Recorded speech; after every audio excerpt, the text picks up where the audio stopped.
How great is God, exalted in power, majestic above all. The heavens tell of his greatness. The skies display his awesome craftsmanship.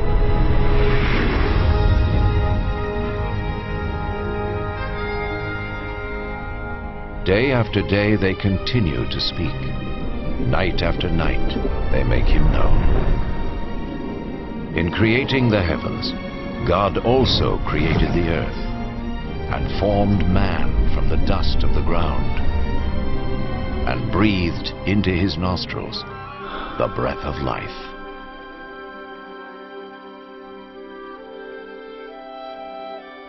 The God of love created man and woman in his own image to have a relationship with him.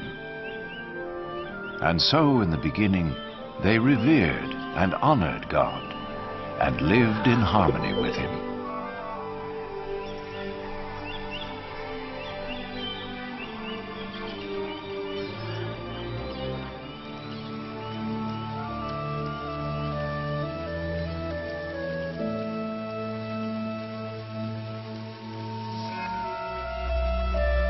This continued until one day Satan tempted the woman to eat the forbidden fruit, and she gave it to the man, who also ate.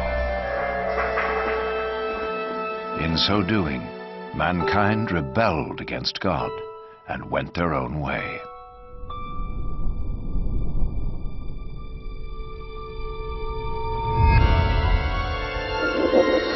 As a result of this sin, mankind was separated from God and was thrown out of the Garden of Eden. But God still loved mankind. It was never his desire to be separate from those he created. Yet how could God be holy and the source of perfect justice if he did not judge mankind for their sin? In his holy book, God reveals his plan to save the world from his judgment.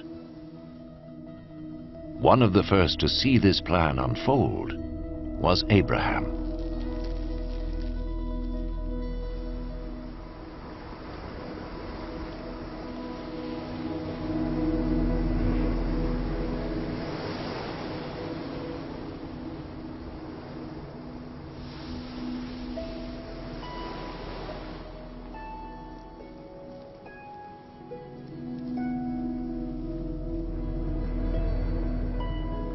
Abraham was a righteous man, whom God promised to bless and make his descendants as numerous as the sand of the sea and the stars of the sky.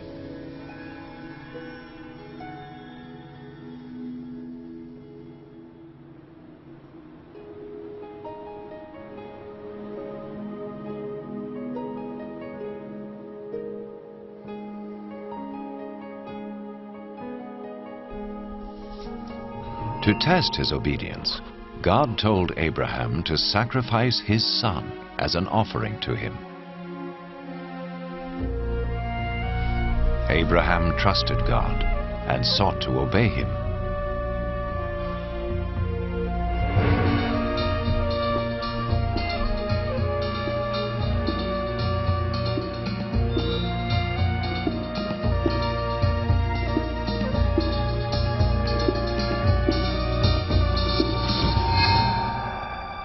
But as he raised his knife to kill his son, the angel of the Lord stopped him.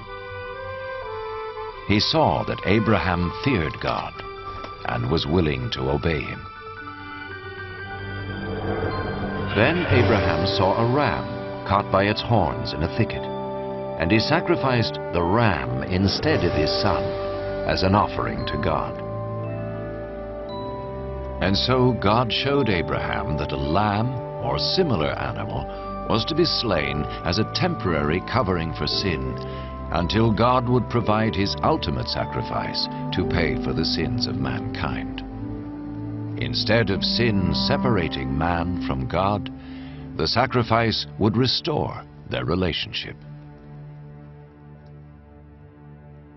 The Holy Scriptures speak of one who was to come and be the ultimate sacrifice for the sins of the world, As the ram took the place of Abraham's son, so this one who would come would take man's place, so he could be forgiven.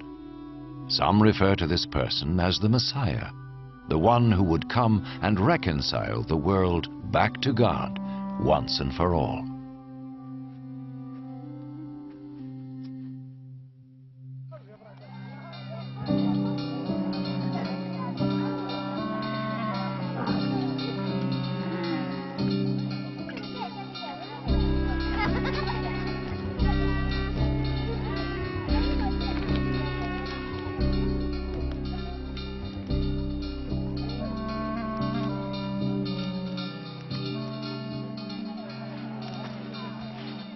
The prophets predicted many things in detail about the Messiah, hundreds of years before he appeared.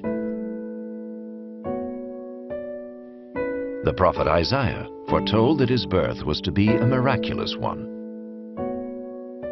A virgin would conceive a child who was to be called, in a spiritual sense, the Son of God. The prophet Micah predicted that the Messiah would be born in Bethlehem, while the prophet Zechariah foretold his entry into Jerusalem on a donkey and his betrayal by Judas, one of his followers. Isaiah prophesied what the Messiah would do when he came. The Lord's anointed will preach the good news to the poor, bind up the brokenhearted, proclaim freedom for the captives, and proclaim that the time has come when the Lord will save his people.